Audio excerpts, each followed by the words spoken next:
This is just a reminder to everybody in this crazy economy at the end of 2025 that Aldi is literally half-priced groceries if you have access to it in your town. Now, I'm going to tell you a story about Aldi that's not all good because I didn't like Aldi when it came out, and I'm going to explain why and what happened.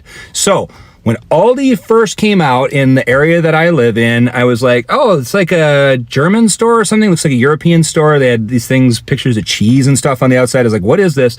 And I had a conversation with somebody who was like, oh, there's that new store over there. And they're like, oh yeah, that's like owned by the same people that own like Trader Joe's. Like one brother does the Aldi, one does Trader Joe's, like same family. I was like, oh, okay, cool. So I had never gone in, and I never had a reason to go in, because grocery prices weren't crazy before COVID. They weren't great, but they weren't crazy. So I go to a chain out here called Stater Brothers. It's kind of like a Ralph's or an Albertsons, but a little bit more local, right?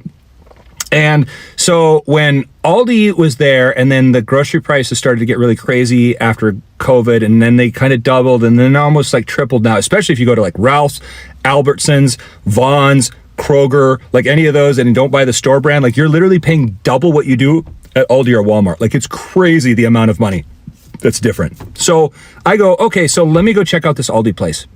I walked into Aldi the first day. It was disgusting. The one that I went to the first day. There was boxes everywhere. There was bags everywhere. There was trash everywhere. The floors were dirty up front. I turned around and walked out. What I didn't know at the time is that Aldi only employs 3 people per store at once on purpose. Now, they got the 2 checkers, and then they got the person that's on the floor loading everything up. So I think this was a store that just happened to walk into when it was on a transition day where they were unloading a bunch of stuff. They had stuff out. They were trying to fill the shelves, all that stuff. And the reason that they can be cheaper, so much cheaper than everything else, there's no cart return. Customers can return the carts because they bring a quarter, they put it in the cart return, and then they go through the store, they offload their groceries. There's no carts out in the area, so there's no cart return person, and people go, oh, I got to give my quarter back. So they walk the cart in, they put it up front, and it pops their quarter back out. So they have to do that to get their quarter back, and everybody wants to get their quarter back. Okay, then, so you also don't have accidents where carts are out there banging into cars that the stores have to pay for.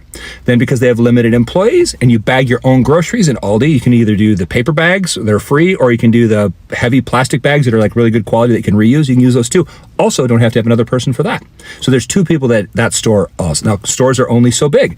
Stores have like great cheeses, great chocolate. Oh my God, the chocolate is so amazing at Aldi. They have great bacon, great butter, a lot of great stuff, but they have only the Aldi brand of each thing. They have Aldi bacon, Aldi butter, Aldi cheese, right? Makes sense? So that's why it's cheaper. They don't have all these other store brands.